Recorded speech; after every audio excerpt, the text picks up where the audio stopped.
మీ మోకాల నొప్పులకు ఎటువంటి సర్జరీ లేకుండా ఎపియాన్ పెయిన్ క్లినిక్ అందిస్తున్న అత్యాధునిక చికిత్స.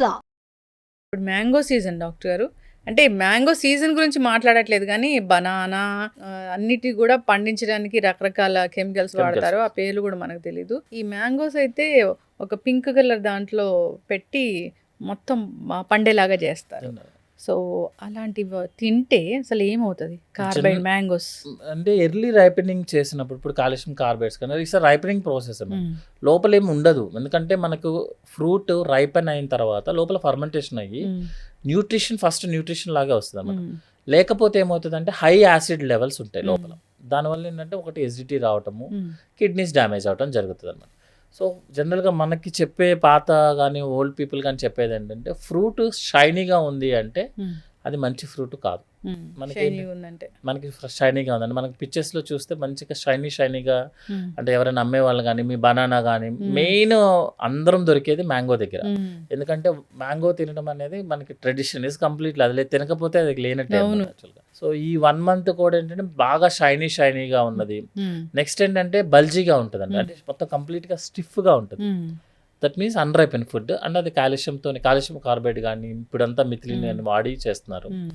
జనరల్గా కొంచెం ష్రింక్ అయినది, డాట్స్ పడినది అవి న్యాచురల్ ప్రాసెస్. ఈ కార్బైడ్ వాడినవి అంటే అదేం లోపలికి వెళ్తుందా ఫ్రూట్ లోపలికి? ఎర్లీ రైపెనింగ్ అంతే. ఇప్పుడు మనము పిల్లల్ని పెద్దగా చేయడానికో వాడతారు కదా జనరల్గా ఆక్సిటోసిన్స్ ఇవన్నీ.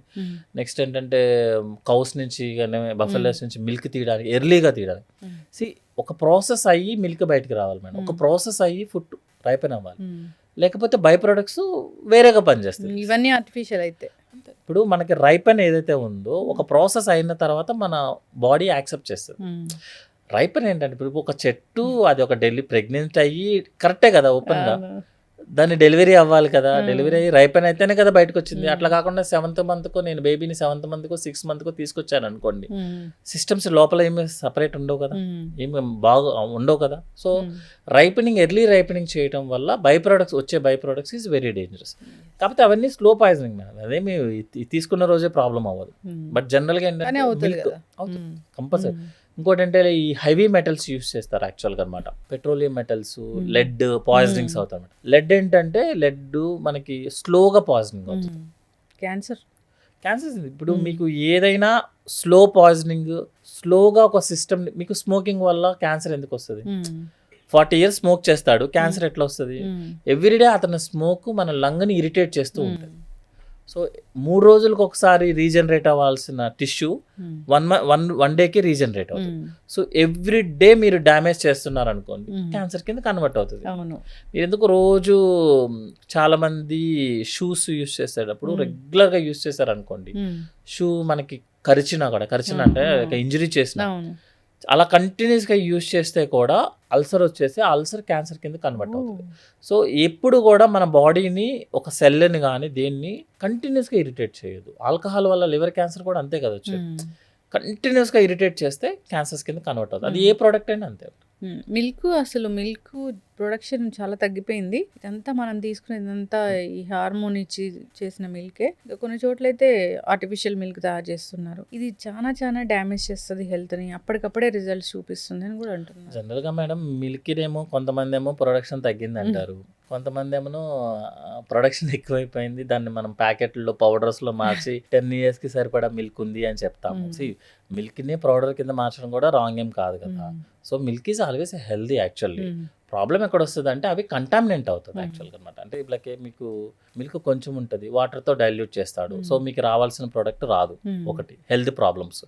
సెకండ్ ఏంటంటే వాడికి మిల్క్ దొరకదు, యూరియా బస్తా ఒకటి తీసుకొచ్చేసి మిల్క్ తయారు చేస్తాడు, that is a contaminant. Urea బస్తా మరి యూరియాతో మోస్ట్ కామన్గా యూస్ చేసేది యూరియా అంటే స్టార్చ్, మన గంజి ఏదైతే ఉందో దాంతో కలిపేస్తే మంచిగా నురగ వస్తుంది, తెల్లగా ఉంటుంది. జనరల్గా నాకు మా పేరెంట్స్ చెప్పడం అయితే జనరల్గా అంత నురగ రాదు, అంత బ్రైట్ కలర్ వైట్ ఉండదు యాక్చువల్గా మిల్క్.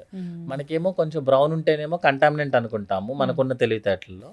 బట్ జనరల్గా మిల్క్ నాకు తెలిసిన మిల్క్ ప్రకారం అయితే ప్యూర్లీ వైట్ ఉండదు, ఎప్పుడు మిల్కీ వైట్ ఎప్పుడు ఉండదు, అంత వైట్ ఉండదు, అంత నురగ రాదు యాక్చువల్గా. సో అవి కంటామినేషన్స్ వల్ల స్లో పాయిజనింగ్ యాక్చువల్గా. కాకపోతే సడన్గా ఇట్లా మిథిలిన్ గ్లైకాలో లేకపోతే మనకి ఇప్పుడు కళ్ళు ఉంటుంది యాక్చువల్గా బాడీలో, జనరల్గా ఒక 40-50 పేషెంట్స్ చనిపోతారు సడన్గా. అది కూడా మనం కూడా ఆపలేము వాళ్ళు యాక్చువల్గా నిజంగా కంటామినేట్, ఎందుకంటే అవన్నీ ఫార్మాలిటీహైడ్ వాడతారు. అంటే మన మార్చరీస్ సమ్మర్ వచ్చిందంటే మాక్సిమం అసలు వీకెండ్స్ లో ఎవరు ఉండరు, మొత్తం వాటి కోసమే వెళ్తుంటారు, కళ్ళు కోసం. ఎందుకంటే జనరల్గా ఏంటంటే if you purely asking direct question అంటే కళ్ళు నిజంగా మీరు కళ్ళులాగా తీస్తే ఇట్స్ హెల్దీ అవ్వచ్చు, కళ్ళులా తీస్తే. అంతేగాని అందులో డైజిపామ్ టాబ్లెట్లు వేసి లేకపోతే ఫార్మాలిటీహైడ్ కంటామినేట్ చేయటం అనేది అందుకనే ఈవెన్ మన గవర్నమెంట్స్ ఆల్సో సపోర్ట్ చేస్తుంది యాక్చువల్ ఒరిజినల్ దాన్ని. కానీ దాన్ని మనం కంటామినేట్ చేయడం అనేది డేంజర్ యాక్చువల్. అంత ప్రొడక్షన్ ఎలా వస్తుంది అసలు? రాదు కదా మేడం, రాదు కాబట్టి యాడ్ చేస్తాం. అంటే పైదాకా చెట్టు మీద దాకా వెళ్ళి తీయడం ఎందుకు మేడం, 4 టాబ్లెట్లు వేస్తే అయిపోయింది. అవును, టూ డేంజర్. అందులో మళ్ళీ కొన్ని అంటే గబ్బిలాలు వెళ్తాయి, వాటిని కంటామినేట్ చేస్తాయి, ఇవి కూడా ఉంది. కంటామినేట్ మినిమం కంటామినేషన్ అవుతుంది. కానీ పీపుల్ ఏంటంటే ఇప్పుడు ఒక చెట్టు పైకెక్కి పైనుంచి తీసి అతనికి వచ్చే 1/2 లీటర్ దాన్ని అమ్మడం అనేది కరెక్ట్. అతను కష్టం పాపము. అతను ఏం చేస్తాడు, ఈజీగా ఒక బస్తాను ఏదో టాబ్లెట్లు తీసుకొచ్చి వేసేస్తాడు. మన వాళ్ళు కూడా ఏంటంటే రెగ్యులర్గా ఉండరు కదా, రోడ్డు మీదే కదా జనరల్గా దొరికేవని, మన వాళ్ళు వెళ్ళి తాగుతాం, ఎడిక్ట్ అయిపోతాం. ఎందుకంటే కళ్ళుకి ఎడిక్ట్ అవ్వరు యాక్చువల్గా. కళ్ళుకి ఇన్ జనరల్ కళ్ళుకి, నాకు తెలిసిన కళ్ళుకి ఎడిక్ట్ అవ్వరు. టాబ్లెటెడ్ వేసేసినవో లేకపోతే మిగతా యూస్ చేసిన కళ్ళకి ఎడిక్ట్ అయిపోతాం. కళ్ళు దొరక్క ఎంతమంది అడిక్షన్ వల్ల బయటికి రాలేక జనరల్గా టాబ్లెట్స్ యూస్ చేసిన కళ్ళులో కానీ మిగతా ప్రొడక్ట్స్ వల్ల వచ్చిన కళ్ళులో పేషెంట్ ఎడిక్ట్ అయిపోతాడు. బట్ ప్యూర్ ఫామ్ నేను సపోర్ట్ చేస్తున్నాను కాదు, బట్ జనరల్గా నాకు తెలిసిన నాలెడ్జ్లో కళ్ళు జనరల్గా ఎడిక్ట్ అవ్వరు. ప్యూర్ అనేది దొరకదు, ప్యూర్ ఫామ్ దొరకదు, దానికోసం ఎక్స్పెక్ట్ చేయకూడదు, అసలు అలవాటు మానుకోవాలి. ఆబ్వియస్లీ మేడం, నా వైపు నుంచి అయితే no smoke, no alcohol, no stress, no కళ్ళు, అది బై ప్రొడక్ట్స్ ఏమొద్దు, ఉన్న దాంట్లో హ్యాపీగా ఎంజాయ్ చేసి వెళ్ళిపోవడం. ఇప్పుడు మేము అవి ఇవి తీసుకొని మరి తప్పట్లేదు, జంక్ ఫుడ్లో అవి తీసుకొని గట్ హెల్త్ పాడు చేసుకుంటున్నాము. దీనికోసం మీరేదో పెద్ద పెద్ద రీసెర్చ్లు చేశారు, సో మోషన్ నుంచి టాబ్లెట్స్ తయారు చేస్తున్నారని, అది ఏంటి అసలు?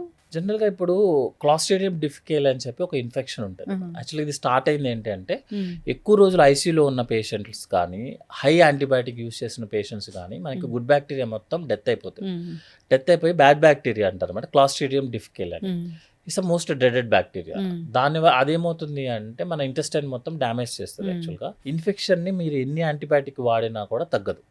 సో రీసెర్చ్, ఇవన్నీ రీసెర్చ్ మేడం. యాక్చువల్గా రీసెర్చ్లో ఏంటి అంటే ఒక గుడ్ పర్సన్ నుంచి, ఇప్పుడు మనం లివర్ ఎలా తీస్తున్నామో, కిడ్నీ ఎలా తీసుకుంటున్నామో, ఒక హెల్దీ పర్సన్ దగ్గర నుంచి మోషన్ కలెక్ట్ చేసుకొని దాన్ని మనం ప్రాసెస్ చేసి టాబ్లెట్ ఫామ్లో కానీ లేకపోతే సమ్ లిక్విడ్ ఫామ్లో కానీ మనం ఇంటెస్టైన్లో డైరెక్ట్గా ట్యూబ్ పెట్టుకొని మన ఇంటెస్టైన్లో ఇస్తే ఫీకల్ ట్రాన్స్ప్లాంటేషన్ అంటారు అన్నమాట. Like kidney, liver, lung, heart ఎట్లాగో ఇది కూడా ఇస్తే ఆ ఇన్ఫెక్షన్ నుంచి మనం పేషెంట్ ని కాపాడుకోవచ్చు అని, that is the last option కింద గుడ్ బ్యాక్టీరియా ప్రాసెస్. ఎందుకంటే దిస్ న్యాచురల్ బ్యాక్టీరియా. మీరు ప్రోబయాటిక్ మన మోషన్ లో కొన్ని లక్షల టైప్ ఆఫ్ బ్యాక్టీరియాలు ఉంటాయి. ఏ బ్యాక్టీరియా ఎందుకు పనిచేస్తుందని నోబడీ నోస్. మీరు ఇచ్చే టాబ్లెట్స్లో మేబీ 2-3 టైప్స్ ఆఫ్ బ్యాక్టీరియా ఉంటాయి. నేను గుడ్ బ్యాక్టీరియా యూస్ చేసా పేషెంట్కి, తగ్గట్లా, అన్నీ ట్రై చేసా, తగ్గట్లా. నాకు ఆప్షన్ కావాలి కదా, అందుకని రీసెర్చ్ ఓరియంటెడ్లో ఫీకల్ ట్రాన్స్ప్లాంటేషన్ అనేది వెస్ట్రన్ కల్చర్లో స్టార్ట్ అయింది. పనిచేస్తుందా? బట్ పనిచేస్తుందా లేదనేది రీసెర్చ్ పేపర్స్ ప్రకారం అయితే ఇట్స్ వర్కింగ్. అట్లా ఎవరికైనా ఇష్టం లేదంటే సింథటిక్ ఉన్నాయా? సింథటిక్ మనం నార్మల్ రెగ్యులర్గా వాష్ చేసే ప్రోబయాటిక్స్ మేడం. బేసికల్గా ఫీకల్ ట్రాన్స్ప్లాంటేషన్ అంటే పేషెంట్కి ఏం తెలీదు, పేషెంట్ తెలిసే కండిషన్లో పేషెంట్ ఉండడు మేడం.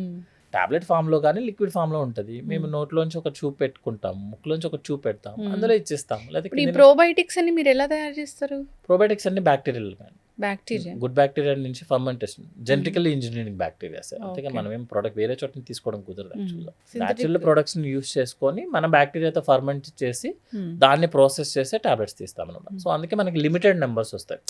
అంటే ఒక దాంట్లో లాక్టోబాసిల్లస్, ఒక దాంట్లో సాక్రోస్, అట్లా లిమిటెడ్ టైప్ ఆఫ్ బ్యాక్టీరియాస్ ఉంటాయి. ఫీకల్ దాంట్లో ఏంటంటే మనకి అన్లిమిటెడ్ న్యాచురల్ బ్యాక్టీరియా కదా అవి. సో ఏమీ చేయలేని పేషెంట్కి అది చేస్తాం, అంతేగాని ఏదో చేసే పేషెంట్కి కాదు యాక్చువల్గా. అండ్ మనం ఇచ్చే టైంకి పేషెంట్ ఆల్మోస్ట్ వెళ్ళిపోతున్న టైం కదా, అందులో అతని పేషెంట్ కన్సర్న్ పెద్ద యూజ్ ఉండదు. బతికించాలిగా డాక్టర్ గారు ఎట్లయినా. ఎస్, చక్కటి ఇన్ఫర్మేషన్ డాక్టర్ గారు. గట్ హెల్త్ మాట్లాడుకుంటే ఎవరికి గట్ హెల్త్ సరిగా లేదు, సో దానికోసం మరీ దాన్ని ఎక్కువ ఆలోచించి స్ట్రెస్ పడి ఉన్న గట్ హెల్త్ని పాడు చేసుకోవాల్సిన అవసరం లేదు. ఆహార నియమాలు పాటించాలి, స్ట్రెస్ లేకుండా ఉండాలి, ఫిజికల్ యాక్టివిటీ మంచిగా ఉంటే కనుక, హెల్తీ లైఫ్ స్టైల్ ఉంటే గట్ హెల్త్ బాగుంటుంది. దీనికోసం పెద్ద టెస్ట్లు అవసరం లేదు, సపరేట్గా ప్రోబయోటిక్స్ తీసుకోవాల్సిన అవసరం అస్సలు లేదు. అవసరం లేదు మేడం. ఇంట్లోనే అవైలబిలిటీ ఉన్న కర్డ్ తీసుకుంటే సరిపోతుంది. గుడ్ బ్యాక్టీరియా అనేది వస్తుంది. సో మన పొట్టని మంచిగా ఉంచుకోవాలి. అప్పుడే మన బ్రెయిన్ కూడా బాగుంటుంది. బ్రెయిన్ మంచిగా ఉంటే పొట్ట పొట్ట బాగుంటుంది. దానివల్ల ఏంటంటే జబ్బులు రాకుండా ఉంటాయి. సో జాగ్రత్తలు తీసుకోవాలని కోరుకుందాం. చాలా చక్కటి ఇన్ఫర్మేషన్ అందరూ ఫాలో అవ్వాలి. ధన్యవాదాలు. Thank you.